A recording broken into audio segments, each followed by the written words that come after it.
আজকে দীঘা আসার প্ল্যানটা হচ্ছে এরকম ছিল যে আমরা কালকে রাতেও ভাবছিলাম যে আমরা বাসে করেই আসবো, কারণ বৃষ্টির যা অবস্থা, তো বাসেই আসবো ঠিক করেছিলাম।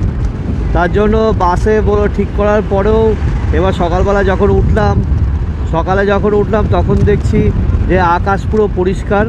তার জন্য ওকে আমি অন্তরাকে বললাম যে তাহলে এক কাজ করি, তাহলে কী করবো, স্কুটিতে যাবো। অন্তরা বলছে তোমার যা ইচ্ছা। এইবার স্কুটিতে হলে সুবিধা কি, স্কুটিতে হলে আমরা অনেক জায়গায় ঘুরতে পারবো।